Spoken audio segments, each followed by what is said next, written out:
My name is Dwayne Kimball, owner and founder of KMD 89 VA Claims Consulting, Leave No Vet Behind, and also I'm a United States Army veteran. Today I'm bringing you another educational video as it pertains to the VA disability compensation claims process.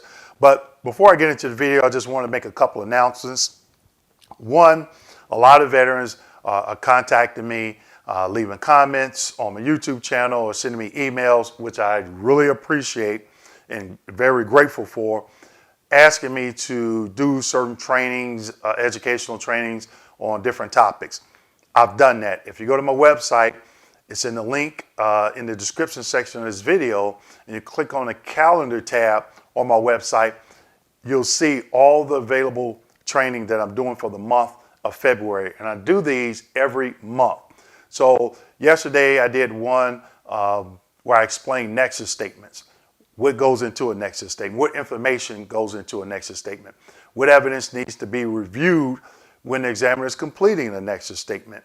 An example of a template that I use of a nexus statement to help me be successful with my claim.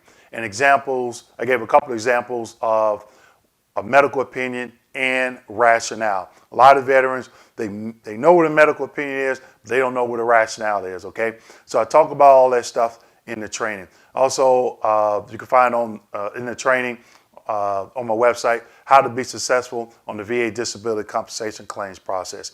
How do you review a PTSD DBQ review? And then my live group Q&A, okay? So that training is up and running. It's on my website, so you can click on the description section and get to my website, and you'll see all the description of all the training there on my website. And also, while I was doing research for the topic I'm going to be discussing today, I came across some information on the local James A. Haley, the Tampa VA Medical Center's website. Okay, I was looking for. There's a couple of different addresses out there to the Department of Veterans Affairs Intake Center, and as I was looking, as I found that address, I scrolled up to the top, and I saw this topic, and I was like, man, wait a minute. This is some good information. And what it is, a lot of veterans are talking about DBQs, okay? Where can they, and I get asked a lot of times, where can you get a DBQ completed? So if you are in the Tampa, Florida area, I know where you can go and get a DBQ completed for free. There are some exclusions, okay? And also, I'm going to do a video on it, and I'm going to do a live stream on it a couple of days maybe after I post this video. So be on the lookout for that. But it may be, if you're not in the Tampa, Florida area, there may be a similar location in your area that has a particular clinic that does this, okay? So I'm not talking about that today. I just wanted to share that, but I'm going to do a separate video, and I'm just going to do a pop-up live stream where I'm talking about that, and I'll share my screen and show you what I'm talking about here in the Tampa area, okay? So I think that's a lot of good information, especially because a lot of people ask me, where can I get a DBQ completed? Where can I get a DBQ completed? So I'm gonna talk about some pros and cons to that, okay? So with that being said, let's jump into today's video. Today's video, I'm gonna be talking about favorable findings. I've been getting a lot of calls from veterans saying, hey, Dwayne, I've been denied, but in my rating decisions, they said favorable findings. So this is something that VA implemented in their rating decisions that they have to put in there. And it's very confusing for vets. There's a lot of, there's a couple of 38 CFRs out there, and there's several M21 manual references. So I had to dial this down a bit, okay? But I'm gonna share with you a couple of slides that I think that would definitely, one, educate you, and two, give you a better understanding of what favorable findings are and what it looks like in a rating decision, okay? So, got a couple of slides, and you know if you subscribe to the channel, I love sharing slides. So I got a couple of slides today I'm going to show you. Slide number one. And here in slide number one, it's an M21 manual reference, and it's titled Purpose of the Reasons for Decision. Now, in a rating decision, there's a section called Reasons for Decision. okay? And today, as I'm going through this video, when I'm talking about favorable findings, I'm talking about in regard if you were denied. Now, you may see favorable findings if they grant the benefit, if they confirm and continue an already service connected condition, or maybe some other ratings. But today, we're only talking about as they're denying service connection, okay? So I'll read part of this. Use a table below to determine what decision elements the reasons for decision must discuss, okay? And in this instance, it's denying the claim. So what needs to go in the reasons for decisions? Theory of service connection, SC means service connection, being addressed in the decision. Claimant's contentions. Benefit denied. Laws and regulations applicable to the claim. Reasons for the denial, including the criteria required to grant service connection. So when they're denying you service connection, they also have to tell you the requirement for service connection, okay?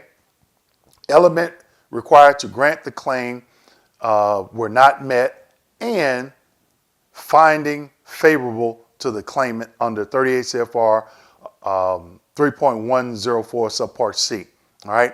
And then you can see in the notes section, if there are multiple bases of service connection and or multiple denial reasons being addressed, relevant text must be added to the rating narrative in order to discuss the unmet elements and favorable findings relative to each claimed and reasonably raised theory of service connection. Okay, so what does that mean? Okay, favorable findings means they saw something somewhere. More than likely, if you're claiming on direct service connection, they saw it in your STRs, your service treatment records. So this M21 reference is giving guidance to the RVSR when they're denying you service connection, what information goes in there, and they have to list some favorable findings. So again, a lot of vets are seeing these in their rating decisions that they've been getting denied service connection for. It is very confusing because the vet is saying, wait a minute, you note this as favorable findings, but then you turn around and deny me. What does that mean? And I've been getting a lot of questions about it. So I took some time to do some research, okay? And so in the next slide, I want to show you an example of a denial and what the narrative could possibly look like, okay? Now, this is just an example that I put together, okay? So slide number 2. Slide number 2 is an example of a narrative and a rating decision for denial without a CMP exam. So what this means is they denied you without even giving you a CMP exam, okay? And this is an example of how this could possibly look, okay? So, first paragraph, service connection may be granted for a disability which began in military service or was caused by some event or experience in service. Again, the previous slide, the elements that needed to be discussed, they're discussed here, okay? Second paragraph, service connection for back pain. Again, this is just an example, and I'm just using this condition in this example. Service connection for back pain is denied since this condition neither occurred in nor was caused by service. Remember that. Is denied since this condition neither occurred in nor was caused by service. Again, remember that, okay? I'm going to go back to it. While your service treatment records reflect complaints, treatment, or diagnosis similar to that claim, the medical evidence supports the conclusion that a persistent disability was not present. Those two kind of contradict themselves. The first one is saying this condition neither occurred in nor was caused by service. And then the third paragraph says, while your service treatment records reflect complaints. So, you have the complaint there, but I'm going to tell you in a minute why that's important, okay? Next paragraph, the evidence does not show a current diagnosed disability. We're going to talk about that one too. Then you have the favorable findings identified in this decision. The evidence shows that a qualifying event or disease had its onset during service. Your service treatment records show a complaint of back pain. Now, I see a couple of issues with this, okay? And when I was typing this up, I went back and I was looking in the M21 and I'm thinking, how can I explain this? Because this is contradicting itself, okay? And I apologize, I'm looking down at my notes here. It states that, the paragraph states that they denied it because there was no treatment and service. Now, you heard me talk about, or if you took any of my training, when I talk about the 5 ways of service connections and the requirements for direct service connection. Treatment, diagnosis, complaint or injury in service, and also a current diagnosis.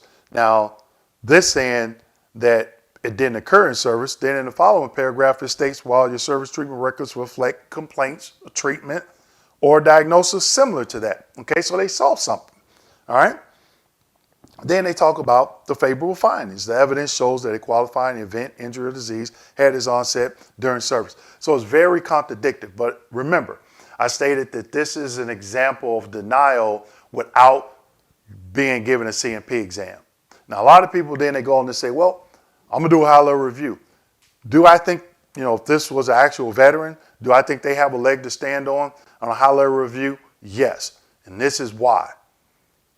This veteran, at least at a minimum, should have been granted a compensation and pension exam, C&P exam, to get a medical opinion and a rationale. Okay. Now, if the doctor came back, if the doctor stated, in the DBQ and in the nexus statement, a negative opinion, then that rater did exactly what they're supposed to do. But I think this is very contradictory. They're using a lot of 38 CFRs to try, probably trying to throw people off, okay?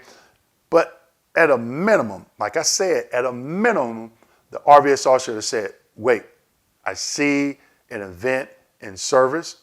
If the veteran claimed it, there's another M21 reference that states the veteran is competent to diagnose themselves. So if you're claiming it, obviously you're diagnosing yourself, not saying that that's a confirmed diagnosis. But M21, there's another M21 reference states that a veteran is competent enough to provide lay evidence, symptoms, and their diagnosis. So at a minimum, if they see it in service, the veteran claimed it, that's a current diagnosis. At a minimum, give the vet a C&P exam. Okay, so this is without a C&P exam. And the reason why I think you have a leg to stand on if you do a high-level review, then if you go to high-level review, you got to think, well, what do I want them to do? It's simple. I'm a veteran. I claimed a high-level review for this denial. At a minimum, I felt that I should have been given a C&P exam. I'm competent enough to provide lay testimony, symptoms, residuals, and a current diagnosis. You saw the treatment in service. You stated it in the reasons for decision of the denial and rating decision dated whatever. So I'm asking that I be given a C&P exam as due process so a medical opinion and rationale can be obtained. AKA what? A nexus statement. All right?